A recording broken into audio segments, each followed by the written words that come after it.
Majo John Madden and Colonia Moctezuma, Vera Cruz State, Mexico. Roughly 9 months down in Mexico at this point. I just was gone. This area had been very sweet and healing for me for several weeks.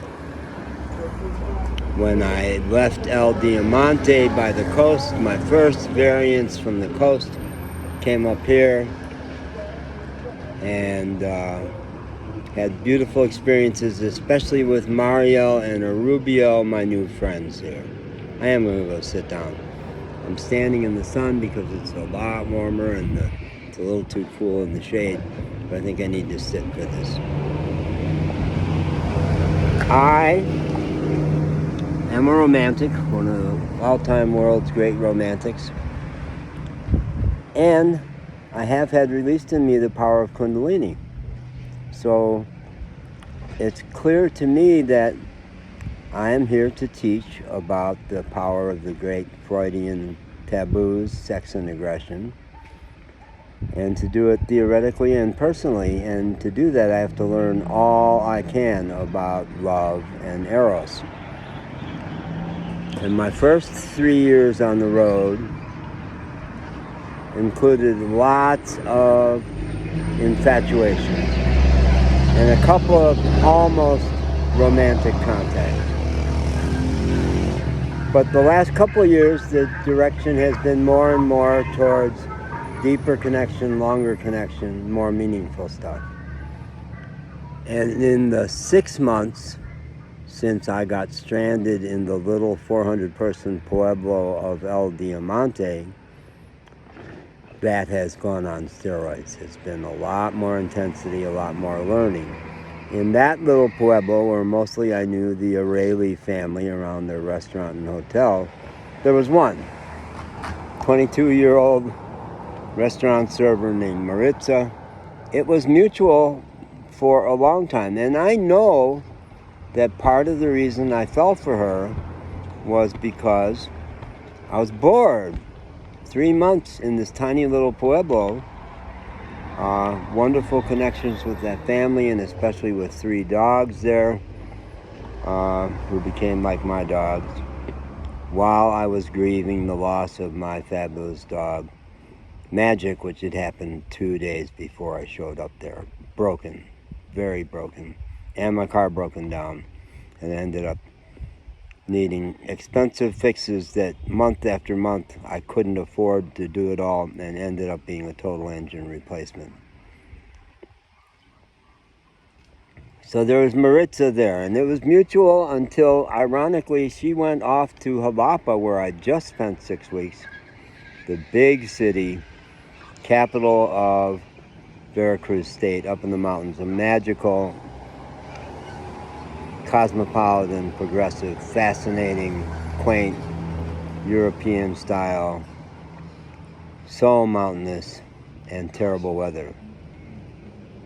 And I made my first venture away from the coast to go up there, just on kind of a whim. Something said, go there. And I just spent 6 weeks there. Yeah, but so Maritza came back from visiting her tia, her aunt in Xalapa, and the romance was over. Something had gone on with that woman that queered the deal, and she was forever friendly after that, but absolutely no flirtation at all anymore. So then I got up here, and one of the things that brought me up here was I was really fascinated by a prima, a cousin from that family who had been there for a party, and we had made quite a connection. Minimal on one level, but powerful on another one. We both absolutely remembered it, even though she speaks almost no English. So that was a lot of what drew me to this area. But I broke down here and was here for quite a while before actually getting up there. But while I was here, I did take a taxi down into Xalapa and had my big first contact with Irene, the prima, and fell for her big time. And she for me, but in a very different way. I thought we were going to have a few months love nest.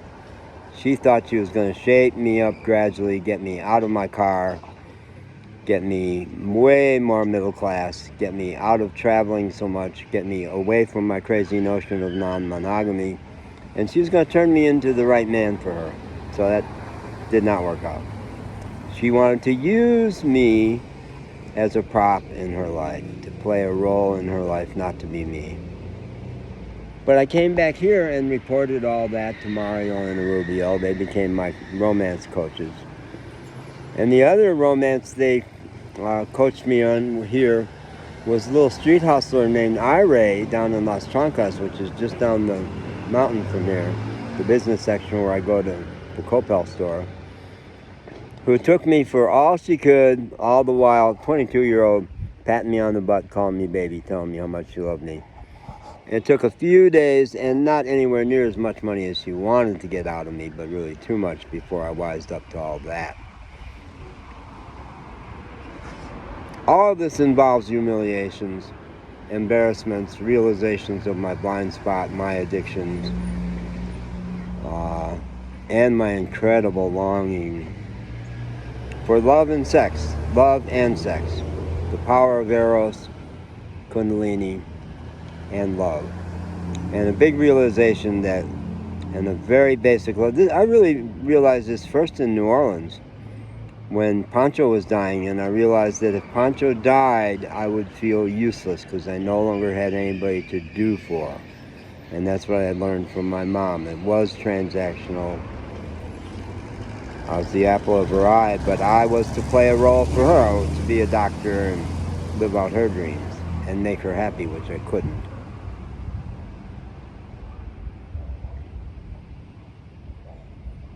Also here, I fell for Marisol, who was a cajero, a worker, very esteemed worker at the Coppel store there.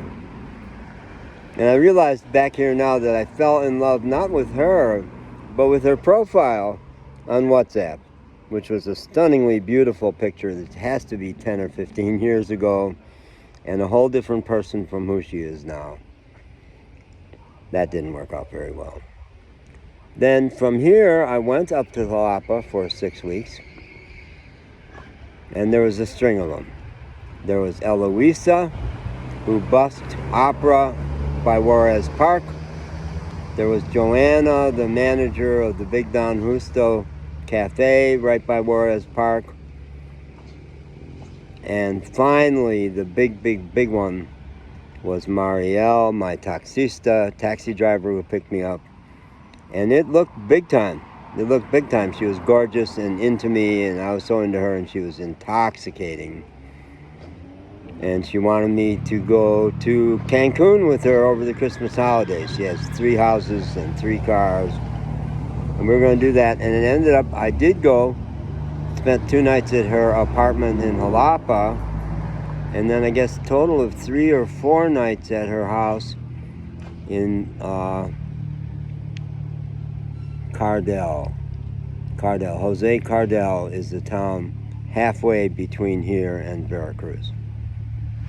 And she has an apartment in Vera Cruz. And she was not a hustler, but absolutely I was a prop for her life. She needed a man. She thought I fit. It took me about 3 days of being in that house down in Cardel to realize she didn't care about me at all, was not interested in getting to know me, was not willing to let me get to know her. Incredibly controlling person. No care for her little puppy that she had just found. And when I said, I'm out, I realized, you're never going to love me. I'm sure she didn't read the long WhatsApp messages I left for her, but hell hath no fury like a woman spurned. Oh, baby. She absolutely denied having any feelings about it and seemed not to. Laughed it off. Oh, okay, great, good, bye. But by then I had spent all my money on her and did not have my car down there and was reliant on her to get me back up to Xalapa, which she started to do and then changed her mind. And ended up we had a blowout and she stole all my stuff and left me stranded, homeless, down there in Cardel. It was my miracle of Christmas 23, that I came out of that smelling like a rose. Still basically no money, but got money from my friend Lee, just enough to get a taxi ride up to Xalapa. Got my car back. Thought I was going to stay in Xalapa, got lost on the highway, and ended up here, which is really where I'm meant to be. And this is my second full day here.